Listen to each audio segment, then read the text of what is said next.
Hello friends, this side is Priyanka. Welcome to my channel achiever same. तो friends, यहाँ पे मैं जो हमने पहले पढ़ा था उसके आगे से आगे का मैं लेकर आई हूँ कुछ पॉइंट्स जो रह गए थे। तो सबसे पहले हम बात करेंगे राइजोबियम, क्लॉस्ट्रिडियम एंड एजिडोबैक्टर। ये माइक्रो ऑर्गेनिजम्स होते हैं जो एटमॉस्फेरिक नाइट्रोजन को फिक्स करने का काम करते हैं। अब हम कुछ माइक्रो ऑर्गेनिजम्स के बारे में पढ़ेंगे, जिसमें हमारा लैक्टोबैसिलस एक बैक्टीरिया है जो मिल्क को कर्ड में कन्वर्ट करने का काम करता है। बैक्टीरिया हमारा चीज़ बनाने में भी हेल्प करता है। एसिडोबैक्टर एसिड, ये हमारा अल्कोहल से एसिटिक एसिड का जो प्रोडक्शन होता है उसमें यूज होता है। ठीक है। ईस्ट अल्कोहल एंड वाइन के प्रोडक्शन में काम करता है। एंटीबायोटिक्स क्या होता है, जो हमारे डिजीज को रोकने का जो काम करते हैं, ठीक है, उसमें हेल्प करेगा। अब वो उसमें क्या होता है, हम एंटीबायोटिक्स लेते हैं।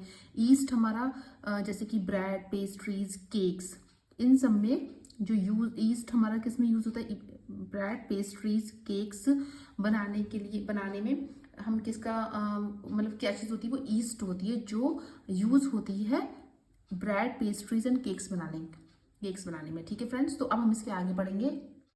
यहाँ पे हम बात करेंगे स्मॉल माइक्रोब्स का जो साइज होता है वो कितना होता है। वो होता है हमारा फ्यू माइक्रोन्स। ठीक है, ओनली फ्यू माइक्रोन्स अक्रॉस।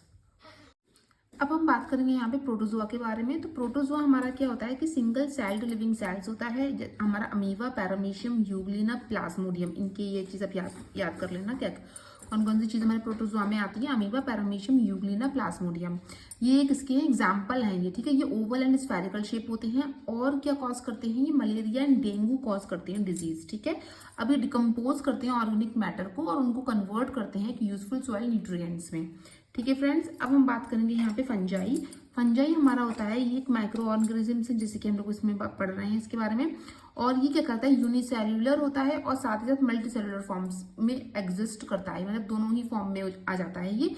तो कुछ फंगस जो होते हैं, जैसे कि हमारे मशरूम्स हो गए, ठीक है, ईस्ट हो गया, तो ये क्या होते हैं, हम इनको कैसे देख सकते हैं, नेकेड आई से देख सकते हैं ईस्ट एंड मशरूम्स को। ठीक है। अच्छा, अब एक इम्पॉर्टेंट चीज ये है कि माइक्रो ऑर्गेनिजम्स जो हैं वो जनरली सिंगल सेल्ड होते हैं, एल्गी को छोड़कर। ये चीज़ ध्यान में रखना कि सिंगल सेल्ड होते हैं एल्गी को छोड़कर। ठीक है। माइक्रो ऑर्गेनिजम्स के टू हैबिटेट्स क्या होते हैं, वाटर एंड सॉइल। ठीक है। माइक्रोब्स जो है एक स्पेसिफिक ऑर्गेनिजम्स पर जो है ग्रो करते हैं एंड होस्ट पर ग्रो करते हैं। सम प्रेफर, यानी कुछ जो होते हैं वो फ्लैश पर भी ग्रो करते हैं एंड मतलब कुछ जो है वो फ्लैश पर भी ग्रो करते हैं। और जो मतलब जो अदर माइक्रोब्स होते हैं वो हमारे इंटेस्टाइन पर भी ग्रो करते हैं। ठीक है। और कुछ हम लोग जो हैं, कुछ जो है वो ग्रो करते हैं, हम इसके आगे बारे में इसके आगे पढ़ेंगे। कुछ जो होते हैं वो ग्रो करते हैं मतलब फ्रीली इन नेचर में ग्रो करते हैं। ठीक है। अब हम बात करेंगे यहाँ पे बैक्टीरिया, फंजाई, ये किनके माइक्रो ऑर्गेनिजम्स, इसके टू ग्रुप्स होते हैं माइक्रो ऑर्गेनिजम्स के, जो कॉलोनीज बनाते हैं। ठीक है, जो कॉलोनीज में रहते हैं वो क्या होते हैं, हमारे बैक्टीरिया एंड फंजाई। फिर हम बात करेंगे पॉन्ड्स एंड लेक्स का जो पानी होता है उसमें लार्ज अमाउंट के माइक्रो ऑर्गेनिजम्स पाए जाते हैं। ठीक है, in comparison to hand pumps and deep wells के जो पानी होते हैं उनके कंपैरिजन सबसे ज्यादा हमारे जो माइक्रो ऑर्गेनिजम्स हैं वो हमारे पॉन्ड्स एंड लेक्स में देखे गए हैं, मतलब पाए जाते हैं उसमें। माइक्रो ऑर्गेनिजम्स जो होते हैं वो एक इम्पॉर्टेंट रोल जो है प्ले करते हैं, मतलब वो जो है कुछ हार्मफुल होते हैं, कुछ हमारे लिए बेनिफिशियल भी होते हैं। ठीक है, और जो हार्मफुल होते हैं वो डिजीज कॉज करते हैं। ठीक है, तो इसलिए हम बैक्टीरिया को क्या बोलते हैं, मतलब बैक्टीरिया जो होते हैं वो हमारे फ्रेंड्स एंड फो होते हैं, जो कि इस चैप्टर का नेम है। ठीक है फ्रेंड्स, अब हम बात करेंगे यहाँ पे ईस्ट। अब मैं यहाँ पे कुछ ईस्ट का ना एक चार्ट टाइप का लेकर आई हूँ, जिससे कि आपको ईजी हो समझने में, ईजी पड़े। तो सबसे पहले अगर हम ईस्ट की बात करें तो ईस्ट जो है वो यूनिसेलुलर फंजाई होता है, माइक्रोस्कोपिक इन नेचर, मतलब हम माइक्रोस्कोप से इसको देख सकते हैं, एंड स्फेरिकल शेप होता है, जो कि अभी हमने इससे पहले पढ़ा था। ईस्ट को हम ऑब्टेन करते हैं सॉइल एंड एयर से। ठीक है फ्रेंड्स। अच्छा, ईस्ट जो होती है उसमें क्या होती है, सेल वॉल होती है, cytoplasm, nucleus, large vacuole, numerous granules and fat globules, ये सारी चीजें इन चीजों से बनी होती है। अच्छा, ये ईस्ट जो है वो अदर ऑर्गेनिजम्स पर डिपेंड करती है अपने फूड के लिए, ये रिप्रोड्यूस करती है सेक्सुअली और एसेक्सुअली। ईस्ट जो है शो करती है ब्राउन कलर, किस वजह से, आयोडीन के इफेक्ट की वजह से इसका कलर कैसा होता है, ब्राउन कलर होता है। ये चीज आप ध्यान में रखना। एंड ईस्ट की जो कॉमन स्पीशीज है वो है सैक्रोमाइसिस सेरेन्सी, इसका एक स्पीशीज का नेम है सैक्रोमाइसिस सेरेविसी। ये ईस्ट का एक कॉमन स्पीशीज का नाम है। ईस्ट ब्राउन कलर होती है due to the effect of iodine. तो ये चीज आप लोग उसको पढ़ना, ठीक है। तो अब हम इसके आगे देखते हैं।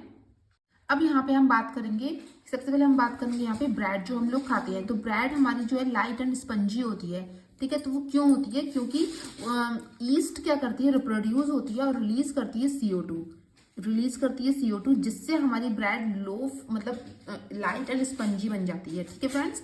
तो वो ईस्ट क्या बनाती है, ब्रेड को लाइट एंड स्पंजी।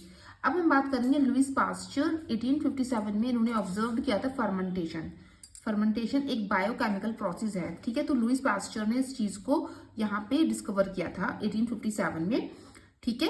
अब हम बात करेंगे यहाँ पे कि मतलब लुईस पास्चर ने 1857 में तो इस चीज को यहाँ पे उन्होंने ऑब्जर्व किया। फिर बाद में उन्होंने क्या ऑब्जर्व किया, बाद में उन्होंने डिस्कवर किया सभी माइक्रो ऑर्गेनिजम्स की सारे माइक्रो ऑर्गेनिजम्स जो हैं वो हार्मफुल नहीं होते हैं, ठीक है। यहाँ पे लुईस पास्चर ने इन चीजों को ऑब्जर्व किया।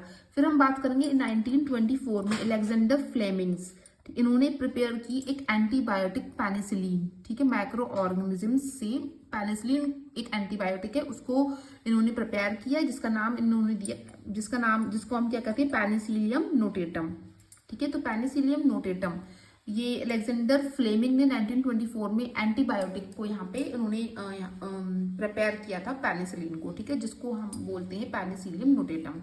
ट्यूबरक्लोसिस एक एयरबॉर्न डिजीज है। मैंने एक थोड़ा छोटा सा क्लिप भी बनाया है, उसमें मैंने डिजीज सारे बताई है, तो प्लीज आप लोग उस क्लिप को देख लेना। तो यहाँ पे ट्यूबरक्लोसिस एक एयरबॉर्न डिजीज होती है जो आसानी से फैल जाती है जब पर्सन इन्फेक्टेड होता है, ठीक है। जब पर्सन इन्फेक्टेड होता है कफ वगैरह से, तो क्या होता है, ट्यूबरक्लोसिस एक एयरबॉर्न डिजीज है जो आसानी से फैल जाती है। पोलियो, चिकन पॉक्स, इन्फ्लुएंजा, ये हमारा वायरस से फैलता है। वायरस जो है रिप्रोड्यूस होता है only inside the host cell. ये चीज भी आपको यहाँ पे, ये एक इम्पॉर्टेंट पॉइंट है कि वायरस जो है वो एक रिप्रोड्यूस होता है, मतलब होस्ट सेल के अंदर ही वो क्या होगा, रिप्रोड्यूस होगा, लिविंग कहलाएगा, ठीक है। तो वायरस, ठीक है फ्रेंड्स। तो ये चैप्टर आज तक यहाँ पे एंड होता है, यहाँ पे इस चैप्टर को यहाँ पे एंड करते हैं। अब हम नेक्स्ट चैप्टर लेके आएंगे फ्रेंड्स एंड फो, जो कि क्लास 8 का ही है। तो फ्रेंड्स आप लोग उसको पढ़ते रहना और हम मिलते हैं हम नेक्स्ट वीडियो में। Thank you. तो फ्रेंड्स एंड फो चैप्टर नहीं है, चैप्टर का नेम है कोल एंड पेट्रोलियम, ठीक है। वो बाय मिस्टेक निकल गया था मेरे मुंह से। तो आप लोग चैप्टर 3 को मैं लेकर आऊंगी, आप लोग प्लीज उसको भी पढ़ना। तो मिलते हैं हम नेक्स्ट वीडियो में। Thank you.